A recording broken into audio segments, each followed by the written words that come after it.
এখানের ইতিহাস আমি ধাপে ধাপে ভিডিও পেজে দিব। ধাপে ধাপে ইতিহাস অনেক লম্বা, ঘটনাগুলো তোমাদেরকে জানাবো, পেজ দেখে নিবা। এখন কারবালার মূল সংক্ষিপ্ত কথাটা বলি। যখন কাসিমও শহীদ হলো,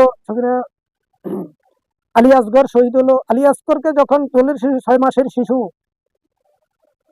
পৃথিবীর কোন নিকৃষ্ট জাতীয় এমন নিকৃষ্টপনা কাজ করে না। ইমাম হোসেন বলছে, তোমরা আমাকে মারবে, রাজত্ব কায়েম করবে, তোমাদের একটা 6 মাসের শিশু, তাকে একটু পানি পান করাইতে সুযোগ দাও। কিন্তু তখন একজন ওখানকার একজন সৈন্য, এই মুহূর্তে নামটা স্মরণে, তখন তাকে বলছিল তীর মারো। একটা তীরের 3 মাথা থাকে, এদের একটা বিশেষ নাম আছে, ওই তীর মারতেছিল। তখন যখনই সে তীর তাক করে, তখনই রসুলকে সেখানে দেখতে পায়, তখন সে তীর মারে না। সীমার তাকে ডেকে বলে, তুমি কেন তীর মারছো না? হয়তো আমি তো রসুলকে দেখতে পাই সেখানে দাঁড়ানো, আমি কি করে তীর মারবো? তাহলে তো আবার মারো। তখন আবার অর্ডার করে, সেনাপতি তো অর্ডার করতেছে, তীর যখন তাক করে তখন রসুলকে দেখতে পায়, সে তীর নামাইয়ে নেয়। এইভাবে 3বারের পরে তখন হুনা ওই যে সীমার কি করেছিল, তার চোখের মধ্যে হাত দিয়ে রাখছে, তীর তাক করে, তাক করছে, চোখে হাত দিয়ে বলছে মারো। তখন আর রসুলকে দেখবে না, তার তীর মারে, সেই তীর যাইয়া এখানে গলার ভিতরে শিশু আজগর ইন্তেকাল করে। অনেক লম্বা ইতিহাস, সেখানে কত নির্মম ঘটনা।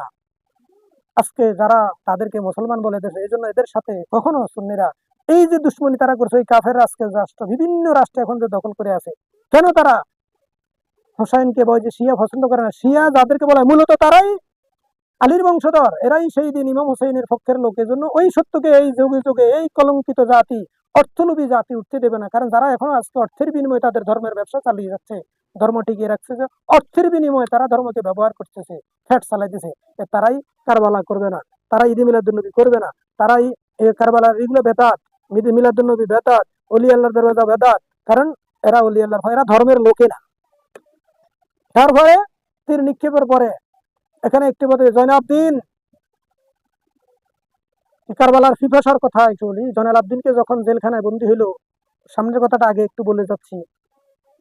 তখন সকিনা জয়নাল আবদিনকে বললো, ভাই তুমি তো বর্তমান জামানার ইমাম, তুমি তো জ্ঞানী, তুমি কি বর্তমান জামানার ইমাম, তুমি তো বড় জ্ঞানী, তুমি তো সকল কিছু জানো, ভাই বলো তো ফিফাসা কত প্রকার? অনেক কঠিন কথা বলে, ফিফাসা কত প্রকার? তখন বুকের মধ্যে মাথা নিয়ে বলে, বোন তুমি এত ছোট মানুষ, আমাকে কেন এত বড় প্রশ্ন করলে? তখন জয়নব বলছিল, তুমি এত ছোট মানুষ, এই প্রশ্ন কেন করছো? বলছে, আমি যেহেতু ইমাম, বোন যেহেতু প্রশ্ন করেছে, উত্তর তো দিতেই হয়।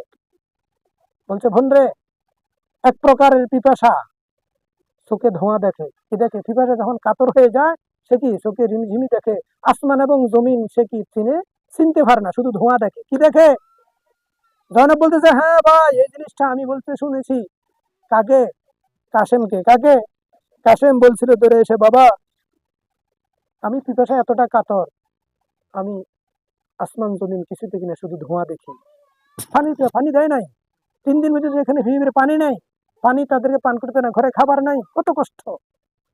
তাহলে 1 নম্বর পিপাসা। ভাই 2 নম্বর পিপাসা হলো জিহ্বা উষ্ঠির সাথে লেগে থাকে, তালুর সাথে লেগে থাকে, শুধু কম্পন সৃষ্টি করে থাকে।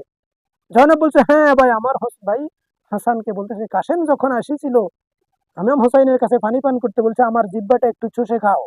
এবার জিহ্বা চষে খেতে দিল, ভাই আপনি তো ওই পিপাসার্থ। 2 নম্বর যে আপনার জিহ্বাটা পর্যন্ত তালুর সাথে কি শুকিয়ে লেগে আছে। বোন শোনো, 3 নম্বর পিপাসা কি জিনিস শোনো। সমুদ্রের মাছকে যখন তাকে পানির উপরে তোলা হয়, সে শুকিয়ে যায়, তখন সে তার জীবন যায় যায়, ওই অবস্থায় সে একবার মুখ খুলে আবার মুখ বন্ধ করে, মুখ খুলে মুখ বন্ধ করে, তার জীবন যায় যায়, তার জীবন কি যায় যায়। এ হলো 3 নম্বর পিপাসার্থ। তখন সে বলছিল যে, হ্যাঁ, জয়নব বলছিল, হ্যাঁ ভাই, এই 3 নম্বর পিপাসা তো আলী আসগর দেখাইছিল। আলী আসগর যখন তীর নিক্ষিপ্ত হয়, তখন মুখটা খুলছিল আর বন্ধ করেছিল, জীবন যায় যায়, পিপাসায় কাতর ছিল। 3 নম্বর পিপাসা ছিল আলী আসগর। বোন 4 নম্বর পিপাসা ছিল এমন পিপাসা, যেই পিপাসায় অবস্থায় মানুষের হাড় থেকে মাংসগুলা কি হয়ে যায়, আলাদা হয়ে যায়, সে তখন শুধু মৃত্যুর প্রহর গুনতে থাকে। কি থাকে? কারণ মৃত্যু তার নিকটবর্তী। তখন জন বলছিল, হ্যাঁ, তখন ওই সকিনা বলছিল, ভাই আমি সেই পিপাসায় আছি, তোমার 4 নম্বর পিপাসা ভাই আমি আছি। আমার মনে হচ্ছে ভাই, আমার মাংসগুলো আমার হাত থেকে আলাদা হয়ে যাচ্ছে। আমি না হয় এই মুহূর্তে আমি চলে যাব আমার বাবাজান হোসাইনের কাছে, কারণ তখন হোসাইন শহীদ হয়ে গেল, আমি তাদের কাছে চলে যাব, অর্থাৎ ইন্তেকাল করব। আমার মাংস হাড়গুলি আলাদা হয়ে যাচ্ছে, যার কারণে এই ফানি সৃষ্টি। সেই নবীর নাতি, সেই নবীর আওলাদকে এই কাফের জাতি এজিদ বাহিনী ফানি দেয় নাই, নির্যাতন, নির্মম নির্যাতন করে মেরেছে। তাদেরকেও বলে আমরা মুসলমান বলবো, তাদেরকে যারা মুসলমান হয় আমরা বলে তাদেরকে মুসলমান বলবো। কখনো আলী মিথ্যার কাছে মাথা নত করে নাই, আলীর বংশ ইমাম হুসাইন মাথা নত করে নাই। আলীর প্রেমিকেরাও কিয়ামত পর্যন্ত একা থাকবে, উপাস থাকবে, মরবে, তবু মিথ্যার সাথে ওই কাফের বাহিনীর সাথে আপোষ করবে না। কথা বুঝতে পারছে? এই জন্য যোগে যোগে সত্য একা। এই কারবালার জমিন ইমাম হুসাইনকে শহীদ করে, খুব সংক্ষিপ্ত হলে, শহীদ করে তারা ক্ষান্ত হয় নাই। সীমার যখন নবী ইমাম হুসাইনের কল্লাটা ঘরটা আলাদা করে ফেলেছিল, প্রথমে তার গলায় যখন ছুরি চালায়, ছুরি চলে না,